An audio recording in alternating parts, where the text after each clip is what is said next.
Hi everyone. आज की हमारी वीडियो में हम डिस्कस करेंगे कि अगर आपके पास या आप रखना चाहते हैं एक श्रिम्प टैंक अपने पास, कि अपने एक्वेरियम में जैसे श्रिम्प इंक्लूड करना, तो उसके लिए आपको किन किन चीज़ों पे ध्यान देना चाहिए। So we'll discuss that in today's video. So first of all I will start with कि मैंने श्रिम्प रखे हुए हैं, अभी इन द पास्ट रखे हैं, और अगर आप उनकी केयर करना जानते हैं तो मेरे हिसाब से it is one of the easiest species you can keep in a fish tank, specially red cherry shrimp. So they are the जो मेरे पास रहे हैं, और सबसे कम उनके लिए आपको केयर करने की ज़रूरत है। कुछ हाँ चीज़ों का ध्यान रखना है जिससे कि आप कॉम्प्रोमाइज़ नहीं कर सकते। तो फर्स्ट ऑफ ऑल 3-4 चीज़ें हैं इसमें कि आप कैसे एक श्रिम्प टैंक अगर आपके पास है तो आप इंश्योर कर सकते हैं कि आपके श्रिम्प सेफ़ हैं, या फिर अगर आपको श्रिम्प रखने हैं तो आपको किन चीज़ों का ध्यान रखना चाहिए। सो फर्स्ट ऑफ ऑल आपको ये कोशिश करनी है कि आपके पास एक प्लांटेड टैंक हो, या फिर नहीं है तो उसे प्लांटेड टैंक बनाएं। बिकॉज अगर आपके पास प्लांटेड टैंक नहीं है तो I think it would be next to impossible to keep shrimp. मतलब क्योंकि इफ़ अ फिश इज़ बहुत ज़्यादा सेंसिटिव होती है चीज़ों को लेके, तो श्रिम्प के लिए आपको बहुत ज़्यादा चीज़ें ध्यान में और रखनी पड़ेंगी फ़िश के कंपैरिजन में। तो सबसे पहले तो आपको मेंटेन करना है कि आप अपने टैंक को प्लांटेड टैंक या तो आपके पास है तो वेल एंड गुड, बट अगर नहीं है तो आपके पास होना चाहिए। और स्पेशली प्लांट्स में भी जावा मॉस अगर आपके पास है तो इट्स वेरी गुड। मेरे टैंक में जावा मॉस नहीं है, पर मेरे टैंक में प्लांट कवर बहुत अच्छा है। इसलिए मेरे जो श्रिम्प पॉपुलेशन है टैंक की काफ़ी अच्छी रही है, ब्रीड अच्छे से करते हैं वो, और ऐसे कोई रिक्वायरमेंट नहीं है कि आपके पास जावा मॉस नहीं है, पर आपके पास प्लांटेड टैंक होना चाहिए, सबसे पहली चीज़। सेकेंडली आपको ध्यान देना है कि वाटर पैरामीटर्स के साथ आप ज़्यादा छेड़खानी मत कीजिए। वाटर मैं आपको बता देता हूँ, आप वाटर जो यूज़ करना चाहिए आपको टैंक के अंदर वो है RO। सो ट्राई कि अगर आप RO वाटर यूज़ कर सकते हैं तो वो बेस्ट है। अगर आप टैप वाटर या कोई और वाटर यूज़ करते हैं जिसका pH और KH वैल्यूज़ बहुत ज़्यादा होती हैं, TDS बहुत ज़्यादा होता है, तो उन केसेस में श्रिम्प का सर्वाइवल रेट बहुत कम होगा। तो ट्राई कि आप RO वाटर ही यूज़ करें। RO आपका जैसे घर पे अगर RO है पीने के पानी के लिए, so you can use that, और वो आप टैंक में डाल सकते हैं। मैं वही करता हूँ, I use RO water for my tank. मैं पहले टैप वाटर यूज़ करता था, but that is not sustainable. आप अगर उसे यूज़ करेंगे वो, हाँ मुझे पता है कि जैसे मैं भी पहले करता था तो इट्स ईजियर, क्योंकि टैप वाटर को आप डायरेक्टली उसमें मीन्स के थ्रू आप उसे टैंक में डाल सकते हैं बहुत आराम से, क्योंकि RO के कंपैरिजन में उसमें टाइम बहुत कम लगता है टैप वाटर को डालने में। पर अगर आप श्रिम्प रखना चाहते हैं या आपके पास सेंसिटिव फिशेज़ हैं बहुत ज़्यादा, तो ट्राई कीजिए RO वाटर ही यूज़ करें, क्योंकि उसका pH KH नॉर्मल होता है, न्यूट्रल होता है, इसलिए आपको कोई उसमें चेंजेस करने की भी ज़रूरत नहीं है। थर्डली ये इससे रिलेटेड, ये सेकंड टॉपिक से, कि वाटर में कोई चेंजेस आप मत कीजिए। जैसे कुछ लोग सॉल्ट डालते हैं वाटर में, वाटर का pH न्यूट्रल करने की कोशिश करते हैं, अगर नहीं है KH न्यूट्रल करते हैं, या फिर ज़्यादा बढ़ाते हैं, कम करते हैं, बेसिक करते हैं, एल्कलाइन या फिर एसिडिक। ट्राई कि आप बिल्कुल भी, अगर आप RO वाटर यूज़ कर रहे हैं स्पेशली, तो आपको कोई भी वाटर में चेंजेस करने की ज़रूरत नहीं है, कोई कैल्शियम नहीं डालना, कुछ नहीं। तो थर्ड पॉइंट ये।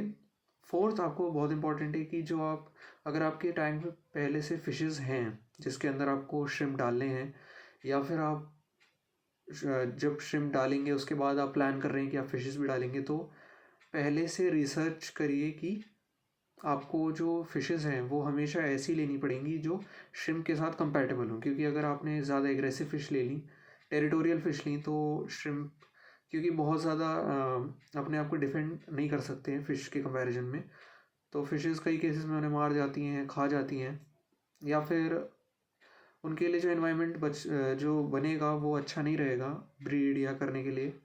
तो उन्हें एक सेफ़ एनवायरनमेंट चाहिए, उसके लिए आपको देखना पड़ेगा। तो मैंने जो फ़िशेस रखी हैं आज तक, मैं आपको बता सकता हूँ उसमें से जो भी, क्योंकि जितनी मैंने फ़िशेस रखी हैं ज़्यादातर उसमें श्रिम्प के साथ कंपैटिबल रही हैं। पहली तो मेरा जो मैंने आपको टैंक दिखाया है, तो पहली तो पलाइटी फ़िश, तो उसमें कोई प्रॉब्लम नहीं होगी आपको, उसके साथ आप आराम से रख सकते हैं। हाँ, ये ज़रूर देखिएगा कि आपके टैंक में बहुत ज़्यादा फिशेस ना हो, ताकि ओवर क्राउडिंग ना हो, क्योंकि ओवर क्राउडिंग से फिर पहले ही स्पेस कम है, तो अगर आप नई स्पीशी डालेंगे तो दिक्कत होगी उसमें नेचुरली।